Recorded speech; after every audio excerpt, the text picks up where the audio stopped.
En esta oportunidad desarrollaremos el tema asma bronquial.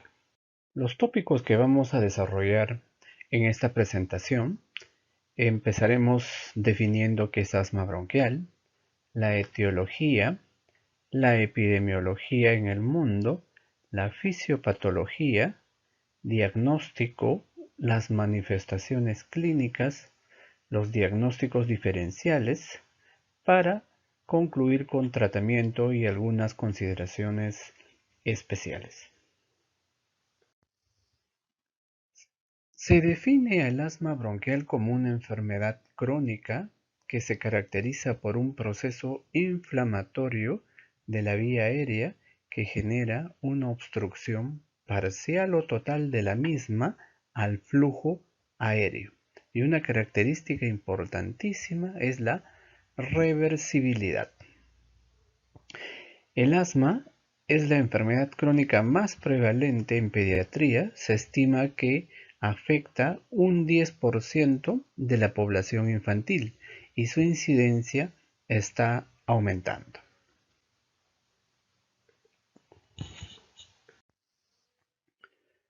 Etiología.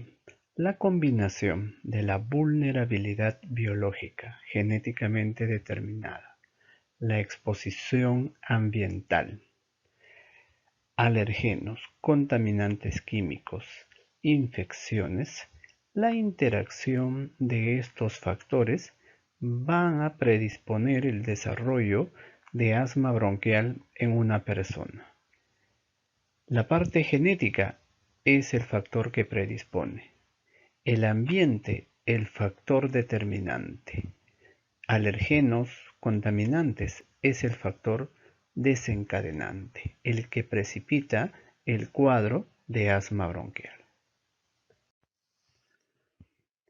La genética como factor predisponente. Hay estudios que han relacionado más de 22 locus en 15 cromosomas autosómicos con el desarrollo del asma bronquial. Locus que contienen genes proinflamatorios y proalergénicos.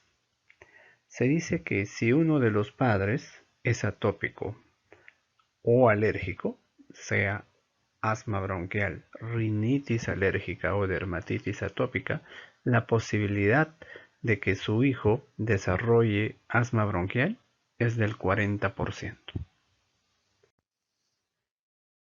El ambiente como factor determinante en el desarrollo del asma bronquial.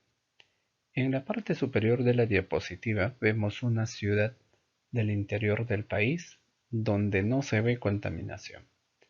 En la parte inferior vemos a la ciudad de Lima, una ciudad contaminada y con mucho smog.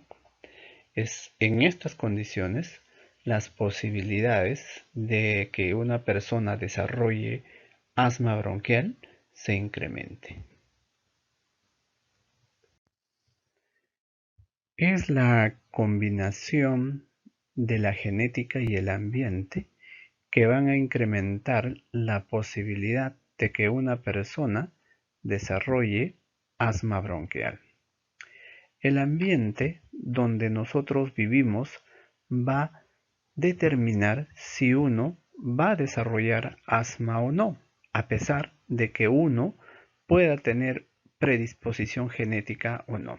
Si una persona vive en un ambiente contaminado como Lima, donde la prevalencia de alergenos es altísima, sobre todo de los ácaros, debido o favorecido por la humedad de nuestra ciudad, a la gran población, al hacinamiento que condiciona a infecciones virales, a los contaminantes de la ciudad, a los desechos, a los humos eliminados por los vehículos, a esta vida estresante, hace que se incremente la posibilidad que una persona, a pesar que no tenga factores genéticos, desarrolle asma bronquial.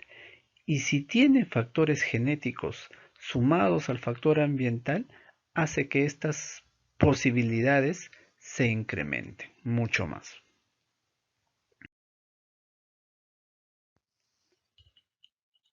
Epidemiología. El asma bronquial es la enfermedad crónica más frecuente de la infancia. La prevalencia en el mundo es muy variable. Esto va a depender del país, de su ubicación geográfica, del estilo de vida y entre otros factores. Para eso se hizo un estudio que es el estudio ISAC, donde vamos a ver que la prevalencia varía entre los distintos países del mundo, con un incremento constante desde los años 70. Por ejemplo, tenemos países como Angola, que su prevalencia es 1,6%, a países que tienen una prevalencia de 36,7%, como Escocia, Reino Unido, entre las mayores tasas. Nosotros, Perú, su prevalencia es bastante alta. Estamos bordeando para algunos autores 20 y para otros hasta el 30%.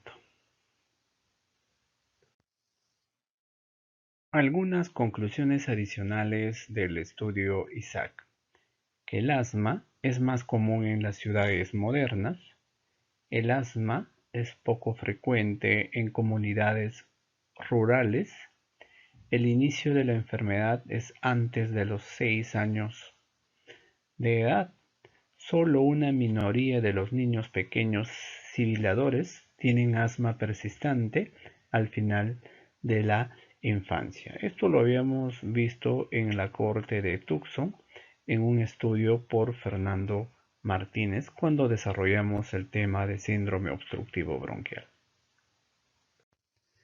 En la diapositiva nosotros estamos observando la prevalencia de sibilantes en pacientes de 13 a 14 años de edad en todo el mundo.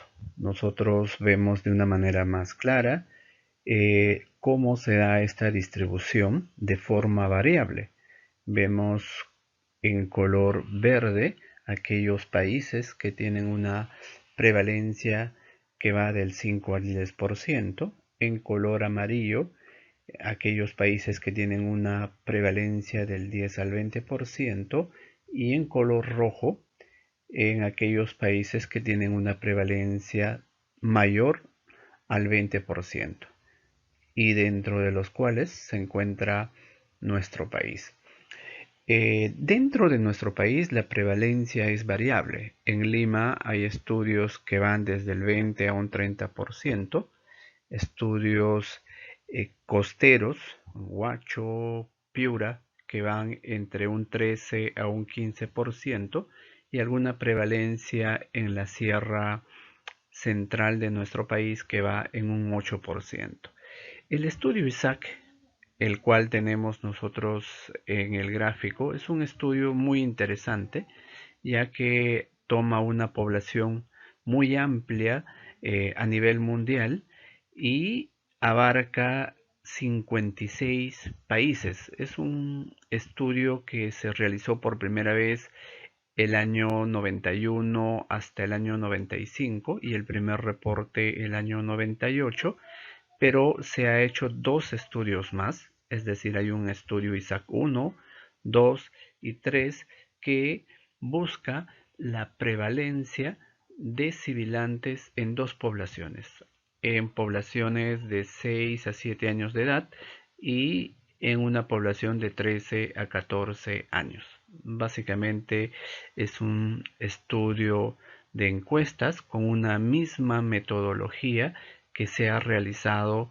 en el primer estudio en 56 países y en un segundo estudio y en un tercer estudio hasta con 105 países, y de ahí la importancia, la relevancia de este estudio ISAC.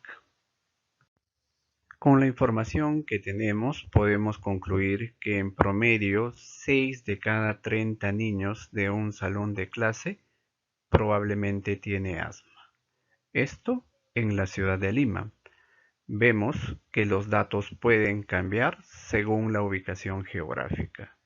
En la Sierra Central sobre los 3000 metros, según el estudio Charela Navarro, la prevalencia es del 8,7% y en la ciudad de Lima del 21%.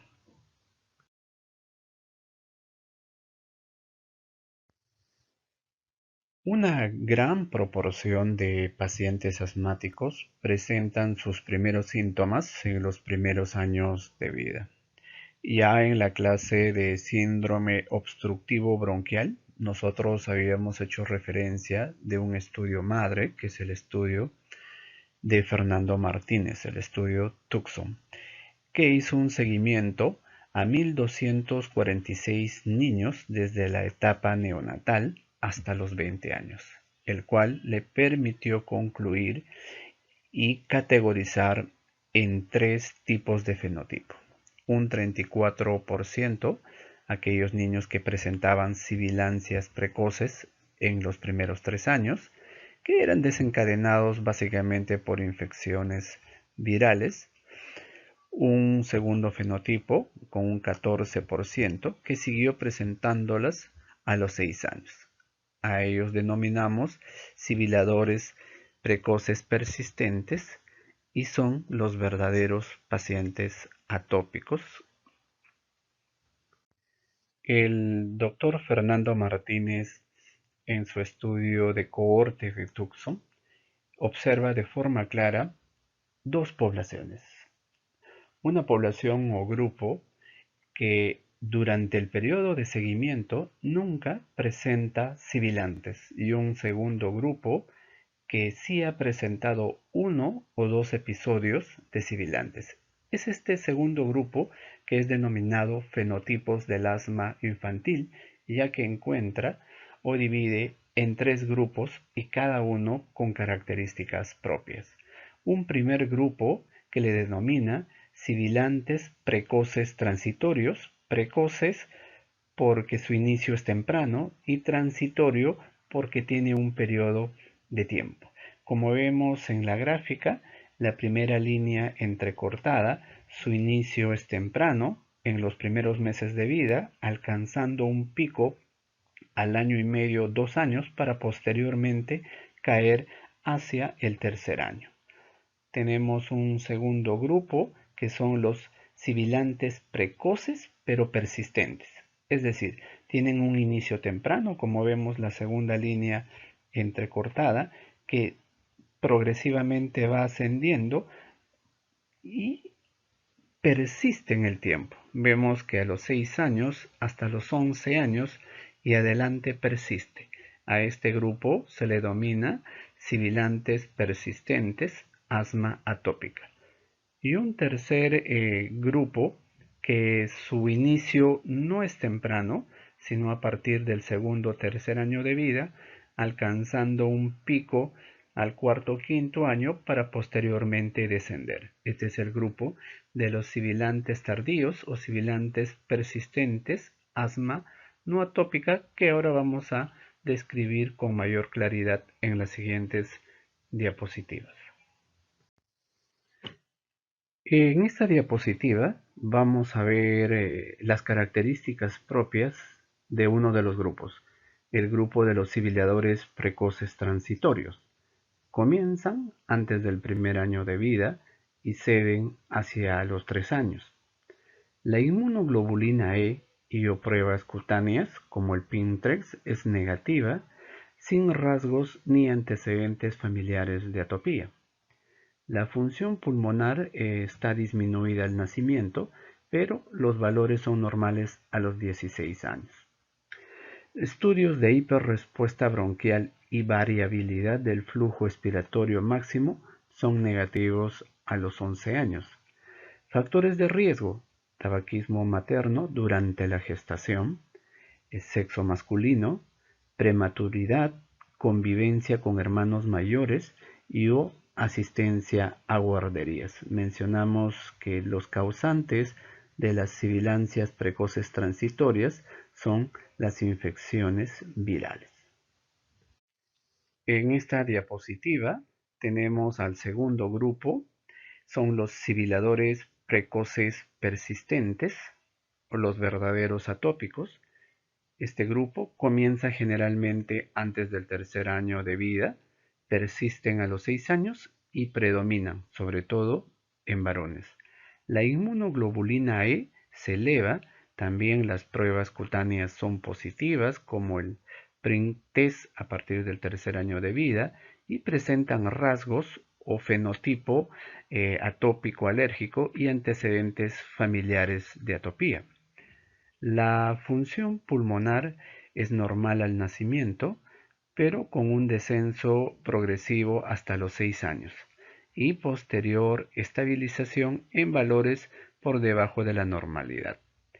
Existe hiperreactividad bronquial y suele persistir en la adolescencia. Es decir, este grupo es el grupo de los pacientes asmáticos. En esta diapositiva nosotros vemos al tercer grupo del fenotipo de la corte de Tucson, a los sibiladores tardíos, no atópicos.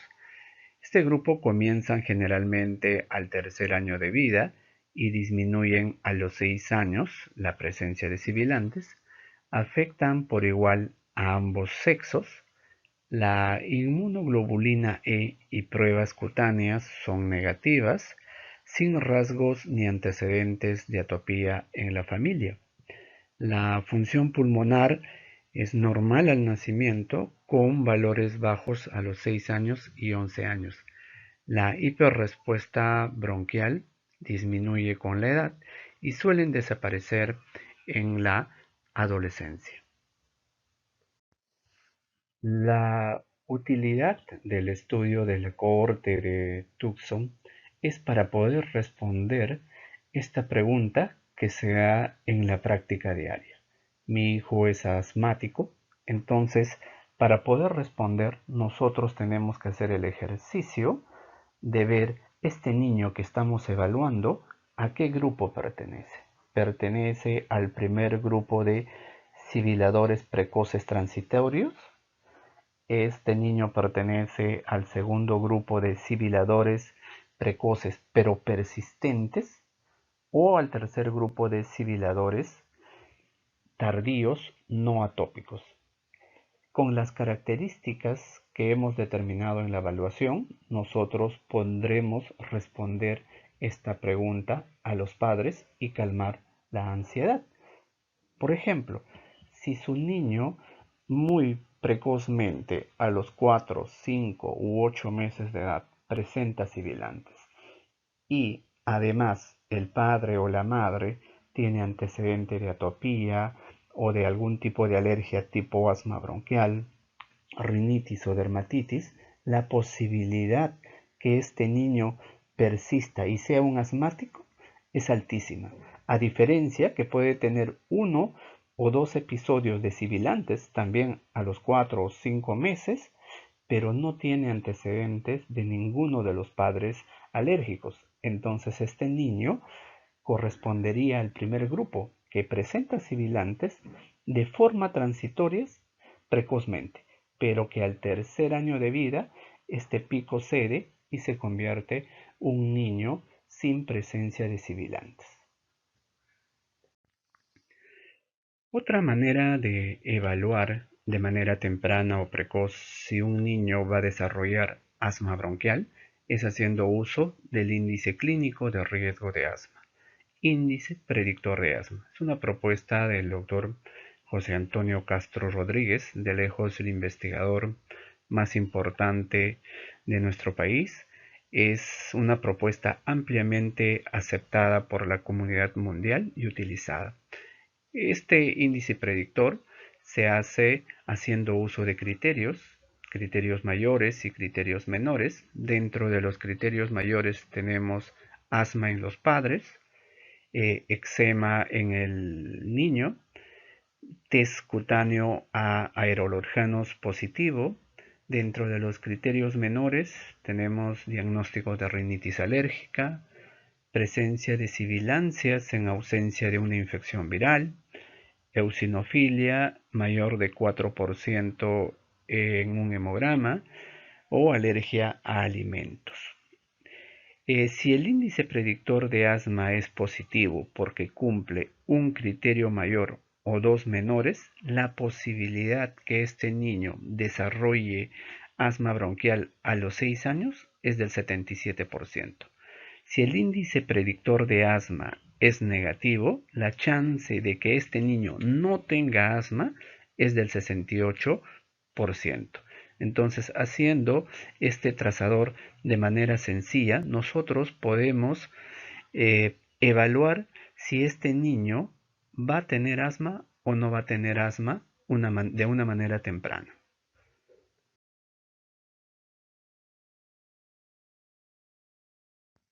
Fisiopatología del asma. En esta diapositiva vamos a ver de manera cronológica cuál es la secuencia de hechos que se da en este proceso o cascada inflamatoria. En un pulmón que está normal, como vemos en el gráfico, de un corte transversal, de un bronquio, de una vía aérea. Cuando tenemos un niño con susceptibilidad genética, padres atópicos, asmáticos, y un factor desencadenante que puede ser el ejercicio, una infección viral, irritantes, se va a dar una inflamación aguda. Esta inflamación aguda tiene una primera etapa que es el broncoespasmo precoz, que se da por acción de la histamina y los mastocitos. Estos mastocitos lo que van a generar es liberación de leucotrienos, prostaglandinas, tromboxanos, que con acción de los neutrófilos también van a liberar citoquinas y quimioquinas, complicando el proceso inflamatorio. Clínicamente, el paciente va a presentar tos, sibilancias y disnea. Si el manejo no es correcto, esto va a conllevar a una inflamación crónica y aquí ya participan otro grupo de células complicando el problema inflamatorio. Tenemos a los eosinófilos, a los neutrófilos, monocitos, entre otros. Y lo que nosotros vamos a ver clínica es una hiperreactividad bronquial, es decir, una sintomatología que va de días a semanas. Pero hay una etapa terrible que es el remodelamiento. Si no se ha dado un manejo controlador de rescate y posteriormente controlador para lo que es el asma bronquial, puede conllevar al remodelamiento. Y este remodelamiento se caracteriza por tres hechos. Uno, porque hay un incremento de las células epiteliales en la mucosa, lo cual van a generar un incremento en la producción de la secreción y moco. Vamos a ver una hipertrofia de la musculatura bronquial lisa y como tercer punto un incremento o neoformación de vasos en la mucosa bronquial y estos van a conllevar a una disminución de la capacidad pulmonar. En esta diapositiva nosotros vemos de manera más gráfica cómo se da la cascada inflamatoria. Tenemos un antígeno que puede ser un virus o un aeroalergeno que es captada por la célula presentadora de antígeno que a su vez comparte la información con los linfocitos tipo helper. Este a su vez comparte la información con los linfocitos B y se encuentra con una encrucijada. ¿A dónde inclinar la balanza? ¿Es una producción de los TH1 o los TH2? Si la producción es de los TH1, lo que va a decir y va a condicionar que haya un proceso inflamatorio escaso o mínimo.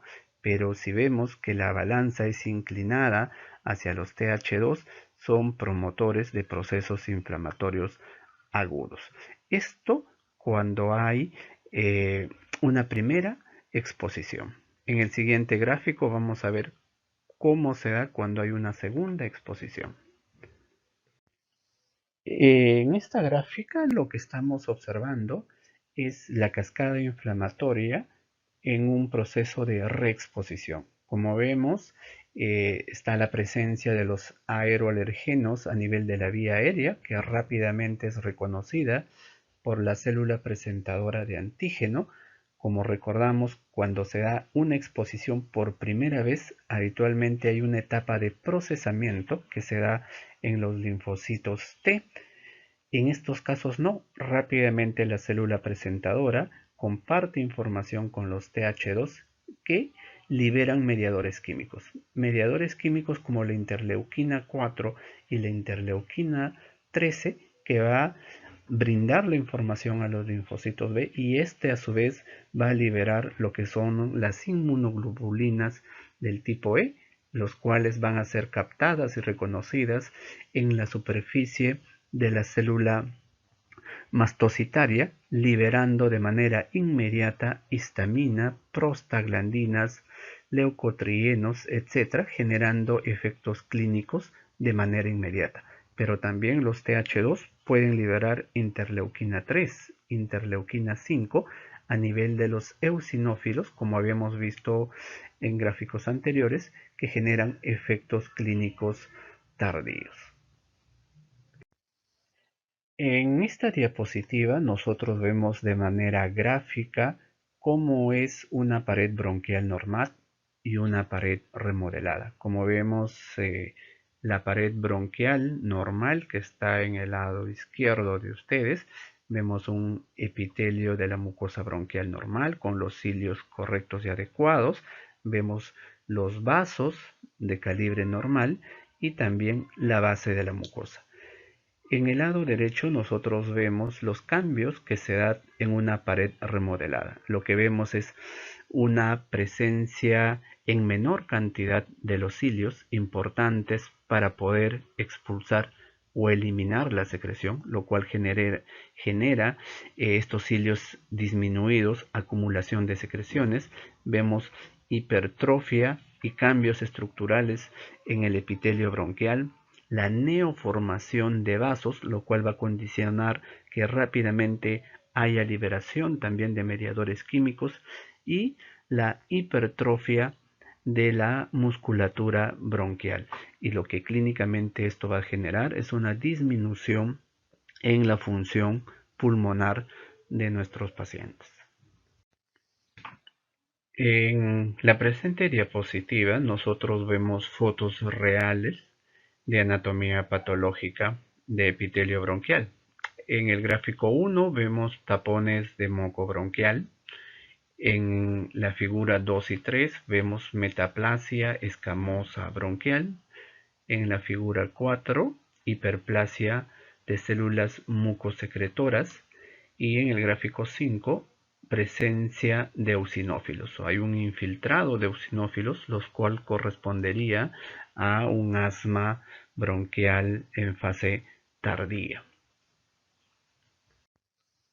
La figura de la parte inferior es una foto real de un epitelio remodelado de la vía aérea, donde se va a evidenciar que hay un engrosamiento de la membrana basal, hay un depósito subepitelial de colágeno, hipertrofia de músculo liso, hipertrofia de glándulas mucinosas, infiltrado inflamatorio celular como eosinófilos en su mayoría, mastocitos y linfocitos. Esto correspondería ya a la etapa de remodelación, que es una etapa irreversible, que va a limitar grandemente al paciente en sus actividades diarias. El diagnóstico de asma es eminentemente clínico. Las manifestaciones clínicas: vamos a tener presencia de tos, inicialmente una tos seca que posteriormente se torna productiva, presencia de sibilantes a la auscultación en uno o en ambos tiempos, es decir, tanto en inspiración y expiración. También los sibilantes pueden ser audibles sin necesidad del uso de estetoscopios en casos severos o graves. Hay disnea, que es la sensación de falta de aire, dolor u opresión de pecho, cansancio.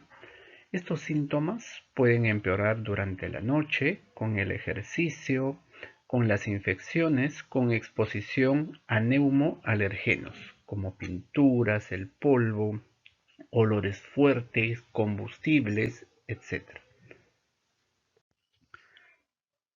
Es importante recordar que el asma bronquial es una enfermedad crónica.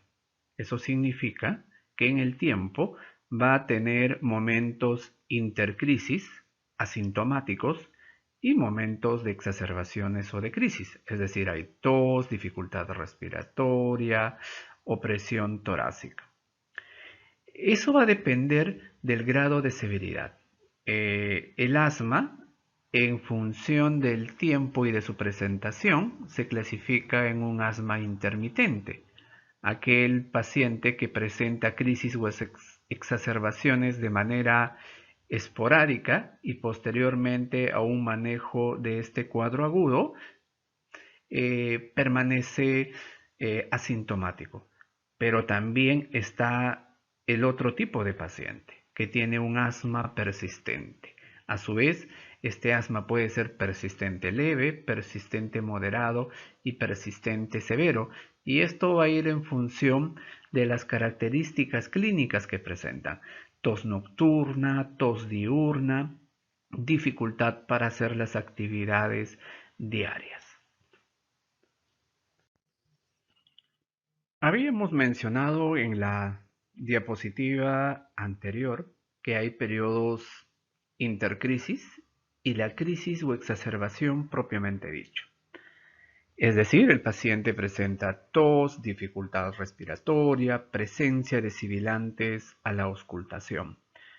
Pero no basta con tener el nombre del diagnóstico, decir que un paciente tiene asma bronquial. Para el manejo es importante categorizar. Eso significa que a ese nombre que es crisis asmática hay que ponerle apellido.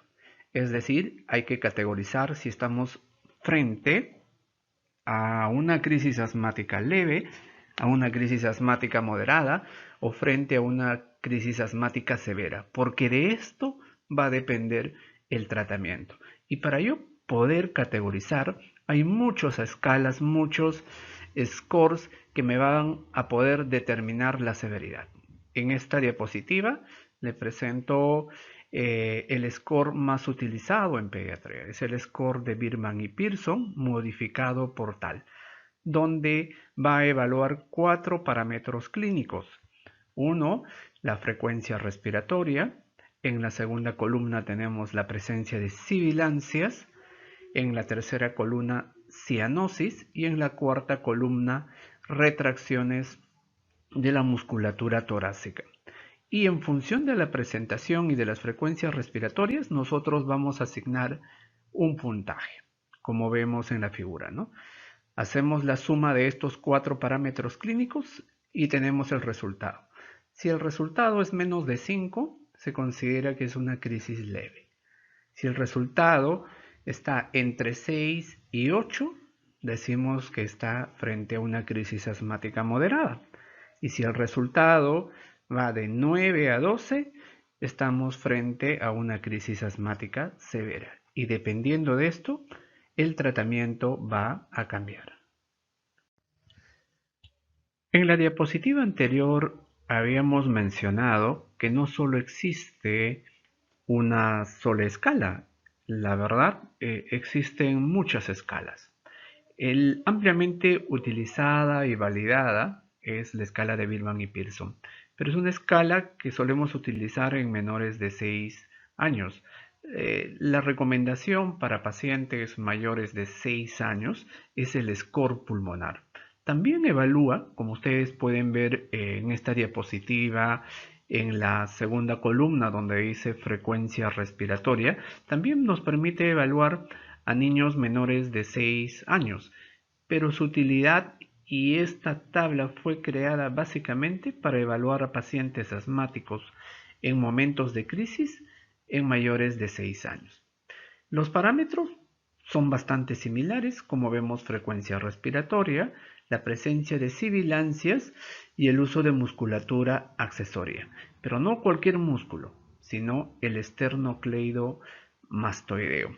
Y aquí sí tiene una crítica o una debilidad, digámoslo así, ya que si ustedes evalúan la cuarta columna donde menciona el uso de músculos accesorios esternocleidomastoideo, nos pone como puntaje 0 aquel que no presenta actividad, puntaje 1, incremento leve, 2, aumentado y 3, actividad máxima.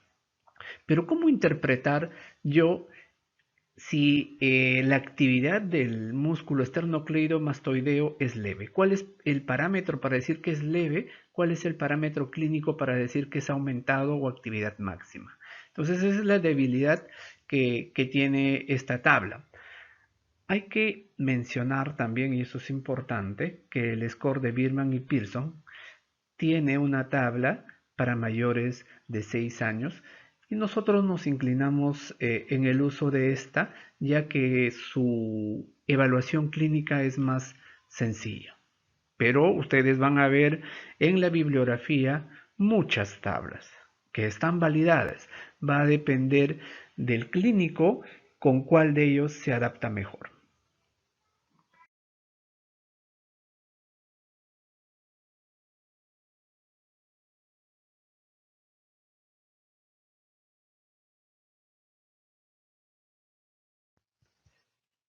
Si nosotros recordamos y volvemos a definir asma bronquial, mencionábamos que es un proceso inflamatorio obstructivo.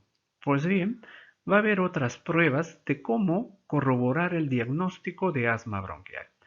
Imaginémonos que tenemos un paciente, si es en pediatría mayor de 5 años, que nos permita hacer algunas pruebas de función pulmonar. Si el niño está con una crisis o exacerbación, nosotros podríamos realizar la flujometría.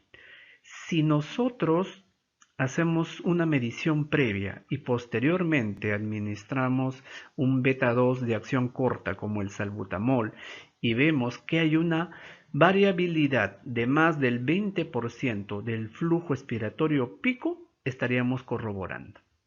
De igual forma, si nosotros hacemos una medición previa y posterior administración del salbutamol en una espirometría y vemos que la variación es de 12 o más al volumen expiratorio forzado el primer segundo, también estaría corroborando el diagnóstico. La prueba de la broncoconstricción es un paciente con sospecha de asma bronquial, pero está sintomático. Si yo lo administro metacolina, histamina, adenosina, monofosfato o manitol, estoy generando o va a generar una broncoconstricción. Y la prueba de la hiperrespuesta bronquial, una sustancia a testar diluida o de los que habíamos mencionado anteriormente, o con el ejercicio y vemos que hay el efecto inverso a la prueba de broncodilatación. Es decir, hay una disminución del volumen expiratorio forzado en el primer segundo de más del 20%. Entonces, con estas pruebas, con estos test, corroboramos que hay una hiperrespuesta bronquial. ¿Y quiénes presentan esta hiperrespuesta bronquial? Los pacientes asmáticos.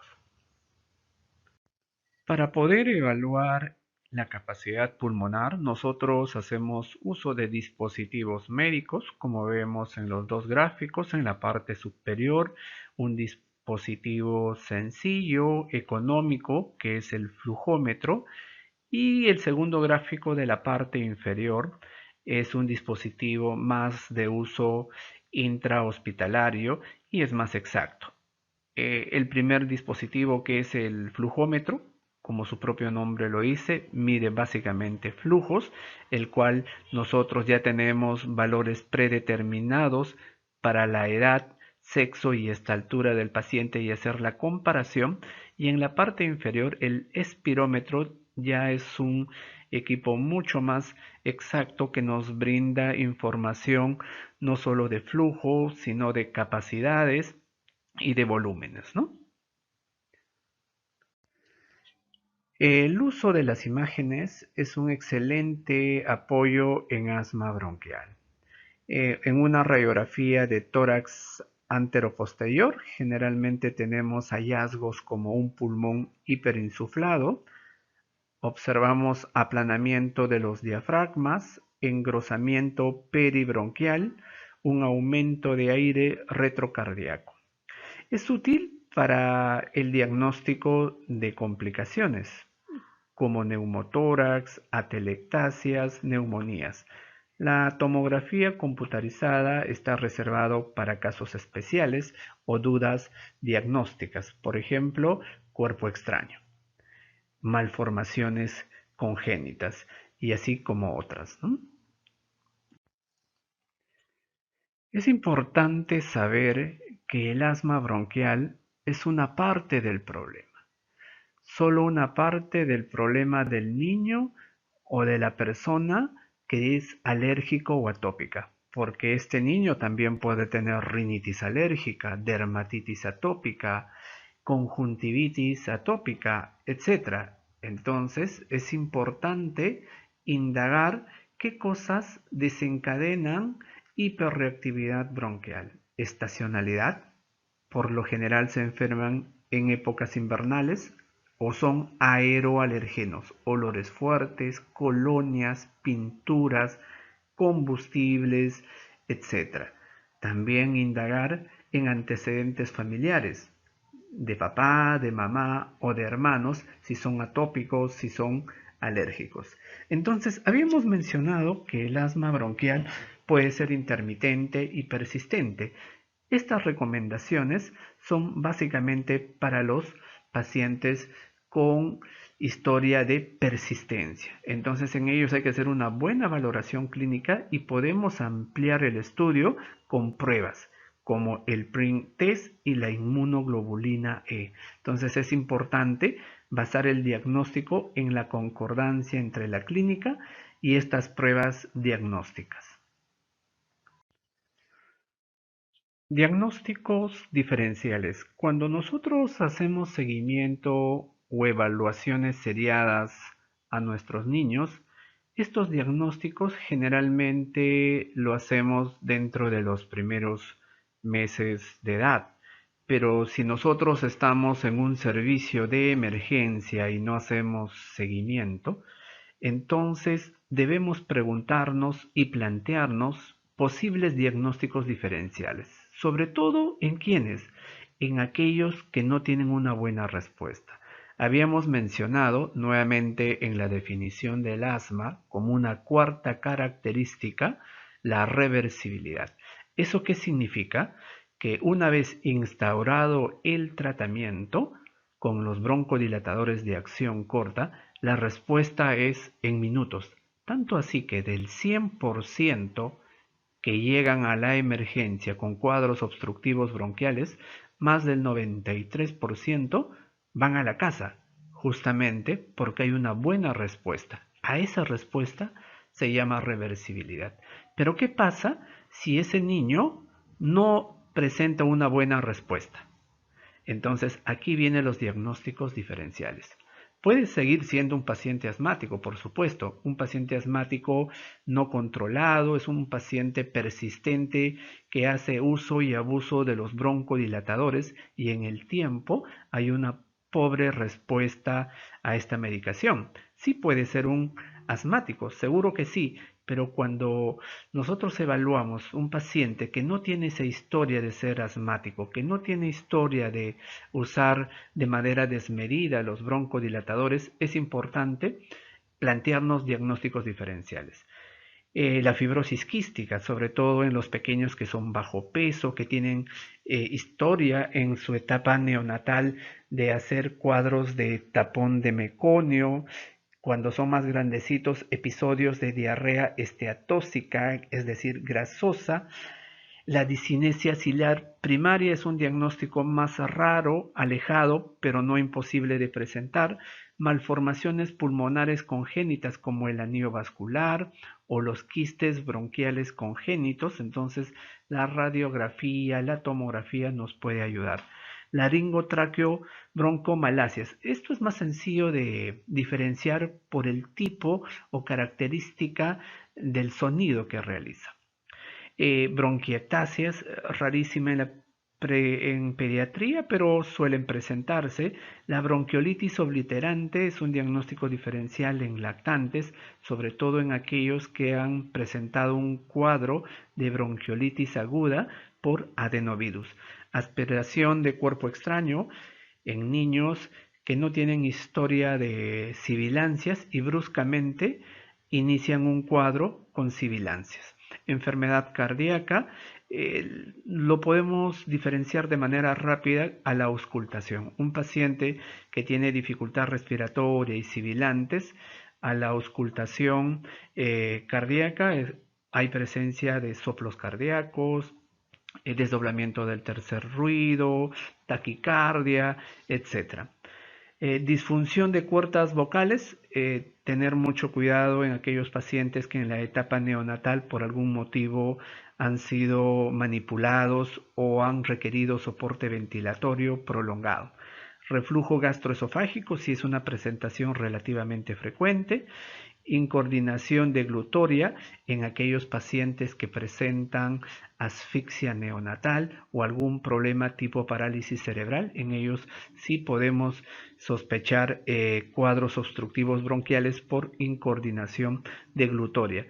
Inmunodeficiencias, por supuesto, el déficit de inmunoglobulina G, por ejemplo, es un tipo de inmunodeficiencia que suele presentar en su clínica sintomatología respiratoria acompañado de dificultad respiratoria y sibilantes. Tratamiento. La Iniciativa Global para el Asma, IGINA, es la institución con mayor credibilidad en el mundo para lo que es el manejo de asma bronquial, y eso es lo que vamos a pasar a desarrollar en las siguientes diapositivas. Tratamiento. La Iniciativa Global para el Asma, IGINA, es la institución con mayor credibilidad en el mundo para lo que es el manejo de asma bronquial, y eso es lo que vamos a pasar a desarrollar en las siguientes diapositivas. ¿Qué objetivos nosotros debemos perseguir en el tratamiento de asma bronquial? Por ejemplo, mantener actividad normal, acudir de forma regular al colegio, realizar ejercicios físicos, deportes, actividades recreativas con normalidad, evitar trastornos del sueño, ya que las exacerbaciones de asma por lo general se dan en la noche, el cual evita un sueño de calidad. Evitar síntomas crónicos del asma, evitar esas exacerbaciones, sobre todo las graves, el cual va a evitar las visitas nocturnas o de madrugada a las emergencias, mantener una función pulmonar normal. Creo que es el objetivo máximo. Si nosotros recordamos la diapositiva de fisiopatología, ahí mirábamos en la parte final un pulmón remodelado.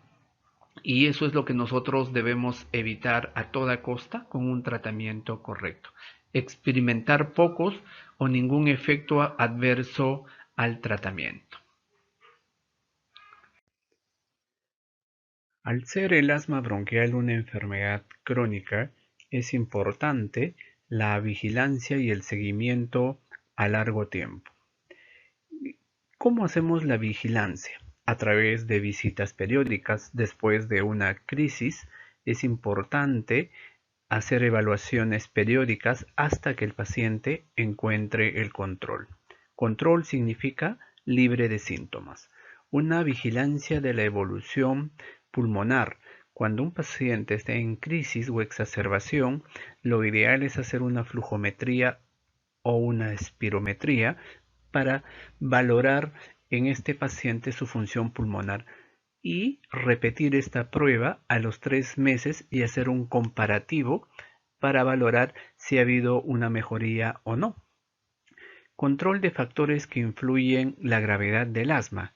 Eliminar exposición a antígenos e irritantes. Tratar infecciones rinosinusales, el reflujo gastroesofágico. En relación que se usa, la medicación que se usa en el asma, tenemos medicamentos de alivio o de las exacerbaciones, que lo vamos a ver en las siguientes diapositivas, que hacemos con los ABA o conocidos como broncodilatadores de acción corta. A veces hay necesidad de hacer un enfoque individualizado y posteriormente, superado la crisis, iniciamos un tratamiento controlador en aquellos pacientes que tienen el diagnóstico de asma persistente. La educación del paciente o de los cuidadores es vital en esta patología. El tratamiento muchas veces es diario, por eso es importante saber identificar la crisis y qué plan específico van a necesitar. Para el tratamiento del asma solemos usar broncodilatadores y estos están contenidos en unos dispositivos que se llaman inhaladores o MDI, microdosificador inhalatorio. Pero se necesita otro componente que es el aerocámara. ¿Por qué es importante el uso de la aerocámara? Porque esta va a reducir la coordinación. Mejoran el depósito del fármaco en la vía aérea inferior y por ende una mejor respuesta al tratamiento. La técnica también es importantísimo. El niño debe estar en una posición vertical y perpendicular a la cámara, es decir, deben estar formando un ángulo de 90 grados. El spray o el inhalador, antes de ser utilizado, tiene que ser agitado y esto va a permitir una mezcla adecuada del propelente con el medicamento para que la eficacia sea óptima. Otra manera de usar los broncodilatadores es a través de dispositivos para la nebulización, lo que conocemos como nebulizadores. Para nosotros hacer uso de este dispositivo debemos tener un flujo de aire. Puede ser aire ambiental o idealmente el uso de oxígeno a 6 a 8 litros, sobre todo en aquellos pacientes que tienen crisis moderada a severa con cuadros de hipoxia. Esto es una técnica sencilla, es una técnica adecuada de repente en los más pequeños, en aquellos que tienen respiración nasal, tienen una frecuencia respiratoria elevada, su vía aérea es pequeña o su volumen corriente es bajo. Entonces suele utilizarse con mucha frecuencia en las emergencias y en las áreas de hospitalización. Recordemos también, para una buena inhalación, el paciente no puede estar acostado, idealmente en posición sentada. No hay cuadro más angustiante para los padres o los cuidadores que una crisis asmática. Son los típicos casos que van a llegar a nuestra emergencia, habitualmente en las noches madrugadas, en época invernal. Entonces, para nosotros iniciar el tratamiento de esta crisis, lo primero que tenemos que realizar es la categorización. Eso significa si estamos frente a una crisis leve, frente a una crisis moderada o una crisis grave o severa. Y para esto nosotros usamos la escala o el score de Birman y Pearson modificado por tal. Para recordar que de 0 a 5 se considera de crisis leve, de 6 a 8 crisis moderada y de 9 a 12 como crisis severa. Si nosotros hemos evaluado a este paciente que tiene presencia de sibilantes, uso de musculatura accesoria y hemos catalogado o lo hemos catalogado como una crisis leve, iniciamos el tratamiento con beta 2 de acción corta como el salbutamol. Puede ser por vía inhalatoria de 2 a 4 pulsaciones o puff, haciendo uso de la cámara cada 20 minutos hasta 3 tandas. Esto lo llamamos un ciclo. Podemos usar también la otra opción, que es la vía nebulizada. La dosis es de 0,15 miligramos por kilo. Hacemos 3 tandas y reevaluamos. El uso del corticoide oral hay que valorarlo, hay que individualizarlo. Si el paciente ha tenido cuadros repetitivos, estos últimos 6 meses se consideraría el uso del corticoide.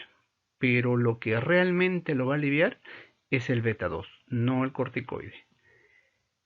A la tercera tanda o terminado el ciclo de tratamiento, nosotros vamos a reevaluar y vamos a estar frente a dos escenarios. No responde y sí responde. Si no responde, vamos a darle el manejo como si fuera una crisis moderada. Pero si el paciente responde, ¿y qué es responder? Que tenga una escala de Birman y Pearson menor de 3, alta al domicilio, con un beta 2 a demanda, corticoide si iniciamos y lo revaluaremos en 2 o 3 días. ¿Qué tratamiento realizamos en un paciente con crisis moderada? También el uso del beta 2 agonista inhalado de 6 a 8 pulsaciones en cámara cada 20 minutos hasta 3 tandas. O beta 2 agonista nebulizado a la dosis de 0,5 miligramos por kilo cada 20 minutos hasta 3 tandas, es decir, un ciclo de tratamiento. A esto nosotros podemos agregar el uso de bromuro de hipatropio, que es un medicamento anticolinérgico, ¿no? Inhalado o también hay presentación para nebulizar. Si tenemos solamente la presentación inhalada, nosotros iniciaremos tratamiento con 2 a 4 pulsaciones. En la diapositiva no está la dosis de la nebulización, pero cuando son menores de 12 años se recomienda 250 microgramos y si son mayores de 12 años 500 microgramos como si fuera un adulto. Es una tanda cada 20 minutos, máximo 3 tandas. Agregar corticoide por vía oral si la tolerancia es buena o se puede también administrar en bolo por vía endovenosa. Reevaluamos en 15 minutos terminado el ciclo y nosotros nuevamente estamos frente a dos escenarios. El paciente ha respondido o el paciente no ha respondido. ¿Qué significa haber respondido? Bajar de categoría de una crisis moderada a una crisis leve. Eso significa si este paciente tenía en su escala de Birman y Pearson 8, por ejemplo, o 7, y tiene menos de 5. Entonces ese paciente va a casa con medicación de beta 2 por inhalador, continúa con su corticoide de 3 a 10 días, puede ser de 3 a 7 días, y revaluamos en 24 horas, es decir, cita precoz. Si el paciente presenta una crisis grave, lo primero que tenemos que valorar es la saturación. Si la saturación es mayor de 94, estamos tranquilos e iniciamos el tratamiento con beta 2 agonista. También puede ser con cámara, pero en estos casos sí yo por lo general recomiendo, mejor dicho, nosotros utilizamos la vía nebulizada, ¿no? Porque en nuestros hospitales solemos usar con oxígeno. Estos pacientes, si bien es cierto, menciona la diapositiva mayor de 94, pero por lo general suelen venir con menos saturación. Entonces, nosotros indicamos nebulización, 3 nebulizaciones, que es un ciclo. Agregamos bromuro de hipatropio, si es en inhalador de 2 a 4 pulsaciones, o nebulizado, como habíamos mencionado, de 250 microgramos para menores de 12 años y 500 miligramos para mayores de 12 años. Corticoides orales o por vía endovenosa. Si tenemos por vía oral la prednisona o prednisolona de 1 a 2 miligramos por kilo, y si es por vía endovenosa la metilprednisolona. Reevaluamos en 15 minutos. Si el paciente responde y pasa a una crisis leve o moderada, nuevamente nos preguntamos, si este paciente es grave desde un inicio, llega a nuestra emergencia, es grave, damos una chance y después de ese primer ciclo de tratamiento pasó a moderada, es lo que damos chance. Pero si este paciente tiene crisis grave y no responde al primer ciclo de tratamiento, se indica inmediatamente su hospitalización. Inclusive valorar la posibilidad de ingresar a una unidad de cuidados intensivos. Es en estos casos donde nosotros vemos la importancia de la valoración haciendo uso de la escala de Birman y Pearson, porque es la pauta que nos va a dar para el tratamiento. En la diapositiva anterior habíamos expuesto que el tratamiento aliviador por excelencia son los beta 2 de acción corta. Esto golpea como 10. Se puede dar, y de hecho se da como un tratamiento sinérgico, el uso del bromuro hipatropio. Digamos, el bromuro dipatropio tiene una potencia o golpea como 3, pero al combinar hacen un efecto sinérgico y nos brinda una buena respuesta. Recordemos que en una crisis asmática lo que nosotros tratamos de evitar que progrese las fases inflamatorias y nuestro tratamiento u objetivo es romper el broncoespasmo y eso lo logramos con los beta 2 de acción corta como el salbutamol, el fenoterol, albuterol, ¿no? Que no lo tenemos en nuestro medio, pero sí existe en otros lugares.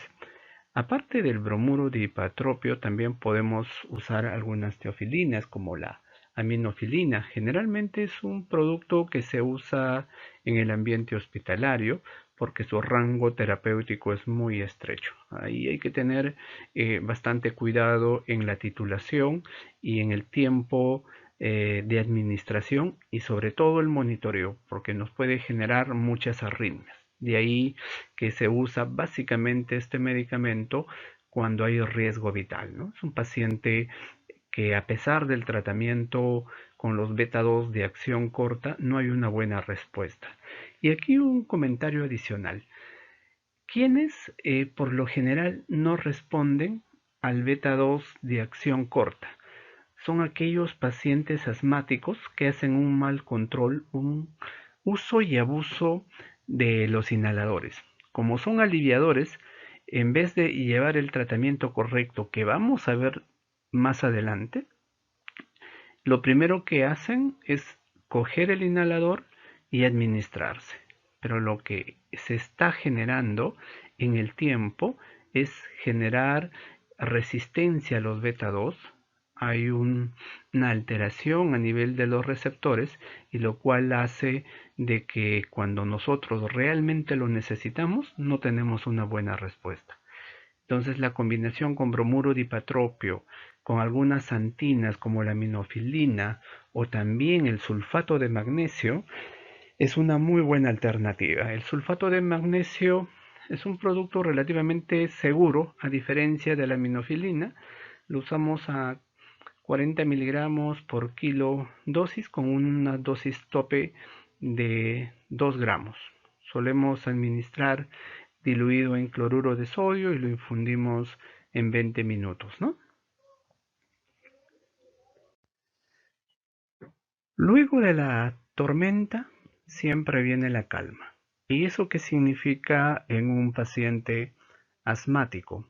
Es que el paciente después del manejo en las salas de emergencia tienen una buena respuesta, como había mencionado al inicio, es la gran mayoría, promedio el 90%, tiene una buena respuesta al tratamiento instaurado y van a la casa. Pero hay un pequeño porcentaje que sí requiere hospitalización. Eso es el manejo en las urgencias, pero ahí no se termina el problema. Y esa es una situación, eh, digamos, difícil en nuestro país porque la gran mayoría deberían hacer un seguimiento para llevar un tratamiento controlado. Está la mala costumbre de solamente acudir a las emergencias. Es por eso que no hacemos un buen control del asma bronquial. Y ahora es justamente lo que vamos a ver esta segunda etapa. Después de la tormenta, que es la emergencia, viene la calma, y la calma significa hacer un buen tratamiento controlador para evitar futuros episodios de crisis, ¿no? Entonces, para yo instaurar este tratamiento, lo primero que yo tengo que valorar es esta clasificación, que se llama la clasificación para inicio del tratamiento. Entonces, es un paciente que está hospitalizado o ha sido tratado en emergencia y viene a su cita precoz. Entonces, yo tengo que hacer en mi anamnesis algunas preguntas, como sus síntomas diurnos, cómo los presenta, si tiene tos diario, si tiene tos en las noches o son intermitentes, si ha usado medicamentos de rescate como el salbutamol, más de 2 veces por semana, todos los días, varias veces al día, cómo van sus síntomas nocturnos, si tienen limitación de las actividades habituales. La función pulmonar si lo valoramos, como mencionábamos, o bien con la flujometría, pero idealmente con la espirometría. Episodios de exacerbaciones en un periodo de tiempo. ¿Por qué es importante estas preguntas que vemos en la primera columna? Porque me va a permitir categorizar el asma en dos grandes grupos. Un grupo que lo denominamos el asma intermitente, que está en la segunda columna, y en un segundo grupo que es el asma persistente. Y este asma persistente, a su vez, si es leve, moderado o severo, grave. ¿Por qué es importante? Porque categorizando, clasificando el asma a este paciente, yo voy a hacer mi tratamiento escalonado que les voy a demostrar en las próximas diapositivas. En esta diapositiva nosotros vamos a observar cómo es el manejo farmacológico escalonado en niños menores de 5 años. Lo vamos a visualizar mucho mejor en la siguiente diapositiva, pero quería que observen este diagrama que fue publicado en el GINA 2018, donde observamos que el manejo en los menores de 5 años varía mínimamente en relación a los niños mayores de 5 años. En los niños menores de 5 años no hay estudios y está contraindicado el uso en el manejo controlador de los corticoides inhalados asociados a los broncodilatadores de acción larga. Solamente podemos utilizar los corticoides inhalados. Muy bien, vamos a observarlo mucho mejor en la siguiente diapositiva. Recordemos que ya estamos fuera de la tormenta. Estamos en la segunda etapa del tratamiento. Estamos en el manejo controlador. El manejo controlador nosotros vamos a darlo para evitar persistencia de la sintomatología como tos, dificultad respiratoria, limitación en las actividades diarias y sobre todo evitar futuras crisis. Entonces, nosotros habíamos visto dos diapositivas anterior, preguntas que me permitían categorizar el asma en intermitente o persistente leve, moderada y severa. Era justamente para esto. Si yo estoy frente a un paciente que es catalogado como un paciente asmático intermitente, las medidas que se van a instaurar son no farmacológicas en un inicio, como educación. Eso implica ver qué factores pueden desencadenarle una crisis, qué cuidados tiene que tener, qué medicamentos podría utilizarlos. Se recomienda en los niños la vacuna de la influenza y el uso de aliviadores como el beta 2 de acción corta si hay pequeñas exacerbaciones. Si el paciente es catalogado como persistente leve, usamos un controlador. ¿Y qué es un medicamento controlador? Un corticoide inhalado a bajas dosis. Si nosotros lo hemos catalogado como persistente moderado, podemos hacer el uso de dos controladores. ¿Y cuáles son esos dos controladores? El corticoide inhalado a una dosis media y se asocia a un beta 2 de acción larga u otro controlador. A ver, no nos confundamos.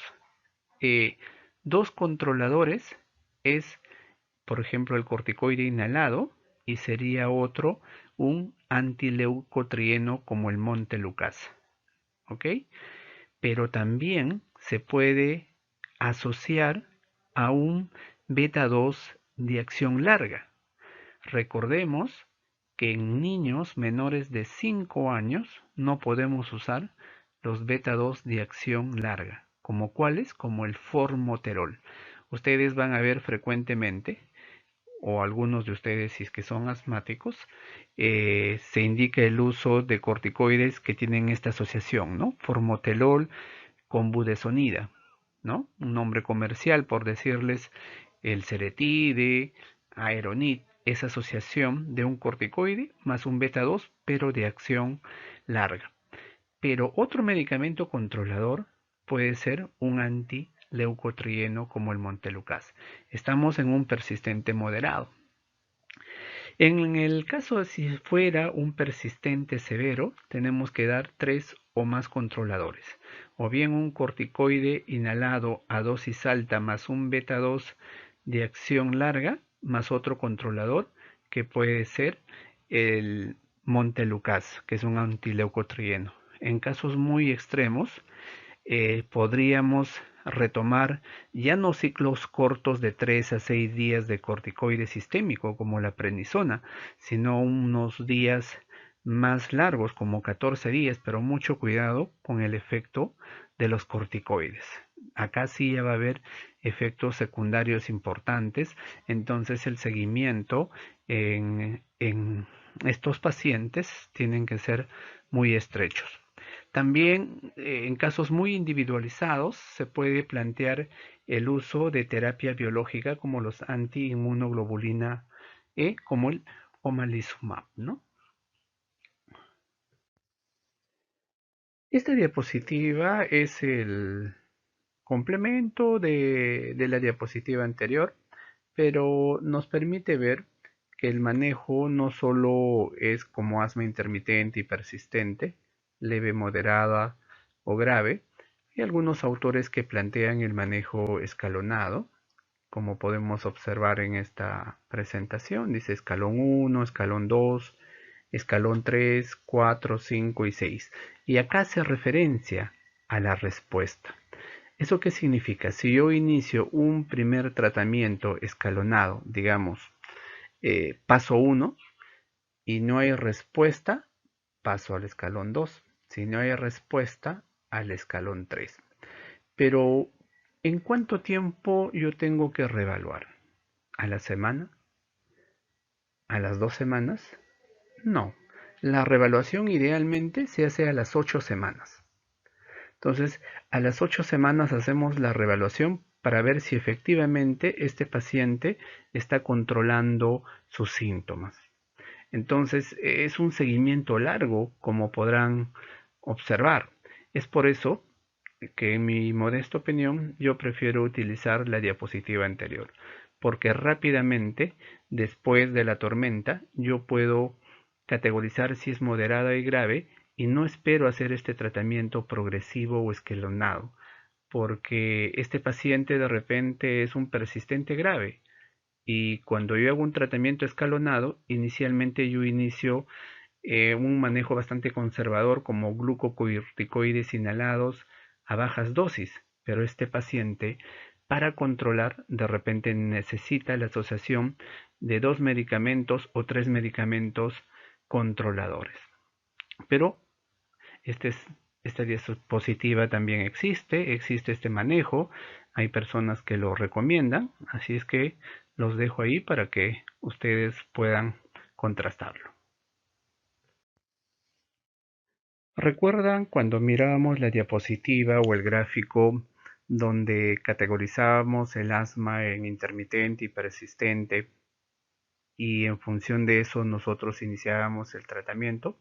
Hay otras opiniones, otras recomendaciones, y me parece también bastante práctica para su uso, para el manejo controlador. Lo llaman la regla de los 3 golpes. ¿Qué significa? Si el paciente presenta síntomas o hace uso de su medicación de alivio, en este caso el salbutamol, al menos 3 veces por semana. 1. Se despierta por las noches al menos 3 veces por semana. 2. O requiere al menos 3 envases de medicación de alivio por año. 3. Nos está diciendo que este paciente necesita tratamiento controlador. ¿Con qué hacemos el tratamiento controlador? Con corticoides inhalados. Asociación con beta 2 de acción larga, corticoides inhalados, antagonistas de los receptores de los leucotrienos como el montelukast. Como ven, repetimos mucho la palabra controlador, controlar, controlar, controlado. La finalidad es, evidentemente, disminuir los síntomas, evitar futuras exacerbaciones y crisis, y les vuelvo a recomendar, sobre todo, evitar la remodelación de la vía aérea, ya que este hecho es un proceso irreversible. Y nuevamente lo recuerdo, yo no puedo hacer la valoración de este paciente si está controlado o no antes de las 8 semanas, porque muy frecuentemente ocurre en la consulta. Viene la mamá después de que se le inició el tratamiento a las 2 semanas y dice, el tratamiento que usted ha dado, doctor, no resulta en mi niño o no veo ningún tipo de efecto. Entonces yo quiero otra medicación o simplemente a veces cambian de médico. Por eso es importante nosotros, una vez instaurado este tipo de tratamiento controlador, explicarle a los padres que la valoración no es tan pronta. Podríamos decir a las 5 semanas tratando de acortar el tiempo, pero la recomendación es 8 semanas. Si en 8 semanas yo veo que el tratamiento que yo he planteado no responde, tendría que dar el siguiente paso. Habíamos mencionado que el medicamento que de lejos se distingue en el tratamiento controlador es el corticoide inhalado, ¿no? Entonces, son medicamentos de primera línea en todas las edades. Habíamos mencionado que en menores de 5 años no podemos usar esta asociación que es corticoides inhalados y beta 2 de acción prolongada. Primero porque se ha asociado a mortalidad. Es por eso que Gina ha sido muy drástico en suspender o no recomendar su uso en menores de 5 años. Que la asociación es mucho mejor que usar corticoide inhalado, definitivo. O sea, hay múltiples estudios en adultos y en adolescentes que es clara la diferencia entre usar corticoide inhalado versus la asociación de corticoide inhalado y beta 2 de acción prolongada. Pero al no tener muchos estudios y haberse asociado a mortalidad, Gina y la Asociación Europea de Tórax no lo recomiendan. ¿Qué efectos adversos pueden tener los corticoides? Candidiasis oral, por eso recomendamos después del uso hacerse un colutorio, un pequeño enjuague, solamente con agua, disfonía, y hay algunas preguntas que siempre nos hacen. Hay una suspensión transitoria del crecimiento, hay recuperación sobre la talla final, genera osteoporosis. Recuerden que el tratamiento controlador, su valoración es a las 8 semanas, pero no significa que ahí termine, todo lo contrario, estamos iniciando el tratamiento. Puede ser un tratamiento de 4, 6, 8 meses. Recuerden, sobre todo acá en Lima, que la temporada otoño-invierno empieza en mayo y estamos saliendo de este clima septiembre-octubre. Entonces ahí tenemos de 6 a 7 meses de tratamiento. Es un tratamiento largo que puede tener algún tipo de impacto en nuestros pacientes.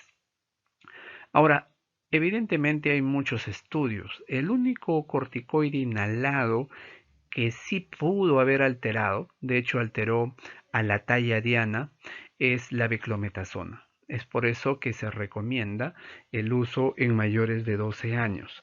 Pero el uso de la budesonida, fluticasona, mometasona, no ha habido diferencias significativas a la talla diana. ¿Qué es la talla diana? Es la talla esperada en función de la talla paterna y materna. Entonces no ha habido una diferencia significativa, por eso nosotros usamos como medicamentos seguros. Y no habría repercusión sobre la talla final. Osteoporosis, no. A la dosis que habitualmente usamos, como vemos en el pequeño gráfico en la parte inferior, la budesonida, dosis baja de 200 microgramos o dosis medias de 200 a 400 por 6 meses, 8 meses o 2 años. De la misma forma, la fluticasona no ha habido impacto en la talla ni ha generado osteoporosis. Pero sí podemos ver este efecto en aquellos pacientes, sobre todo padres, porque estamos hablando de niños, que hacen un mal uso del tratamiento. Y ustedes siempre van a escucharlo y mucho cuidado porque ustedes van a ser muy pronto médicos que van a estar en la consulta general y el 60% de la población que van a ver son pacientes pediátricos. El comentario es el siguiente: yo vengo a la emergencia y siempre me dan salbutamol y prednisona y evidentemente mejoran. Pero recuerden que ese es el manejo de rescate, ese es el manejo de la tormenta. Pero después viene un manejo controlador, con un seguimiento estrecho, estricto. Pero la mamá solo sabe venir a la emergencia. Y como que siempre viene la emergencia y usamos lo mismo, ellos, por decisión propia, inician el tratamiento del corticoide. Y ese corticoide, a esas dosis sistémicas, sí puede originar no solo osteoporosis, síndrome de Cushing secundario. Lo vemos muchas veces en nuestra práctica diaria. Así es que mucho cuidado con el corticoide. Otros tratamientos controladores. Hace un momento hablábamos de los corticoides orales por varios días, fuera del ciclo corto que solemos dar en episodios de crisis. Pueden darse en asma grave que no responden a otro tratamiento, pero sí tiene importantes efectos secundarios, como había mencionado, sobre todo el síndrome de Cushing iatrogénico secundario a corticoterapia, ¿no? El uso de teofilinas puede tener utilidad en asma grave, córtico dependiente, pero hay que tener cuidado que la ventana terapéutica es muy estrecha. ¿Eso qué significa? Que de la dosis terapéutica a una dosis tóxica es muy pequeña.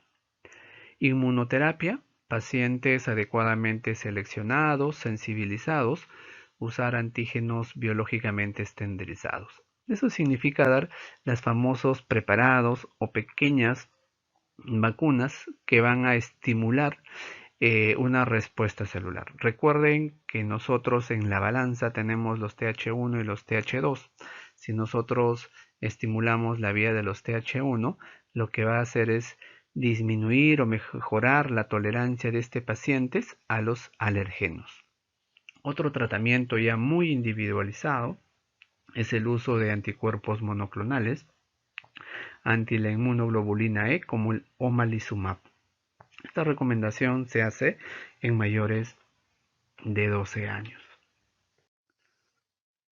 La educación del paciente y sobre todo en niños de los padres es importantísimo. Es otro pilar el tratamiento. El tratamiento no solo es beta 2 corticoides, la educación es vital. ¿Por qué? Porque reduce crisis graves, hay un mejor control de la enfermedad, mejora la calidad de vida y sobre todo reduce costos sanitarios.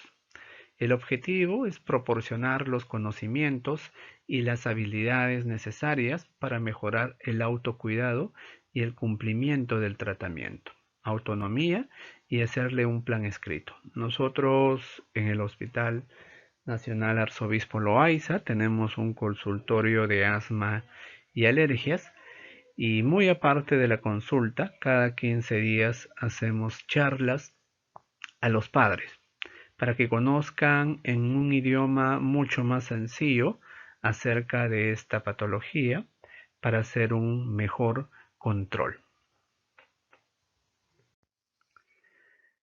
En relación al pronóstico, en una evaluación, estudio realizado en nuestros niños en ambientes escolares, se menciona que un 35% de ellos presentan tos y sibilancias recurrentes, acá en Lima.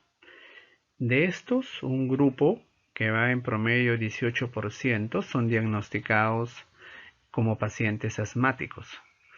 Una tercera parte de estos pacientes asmáticos van a presentar persistencia al final de la infancia.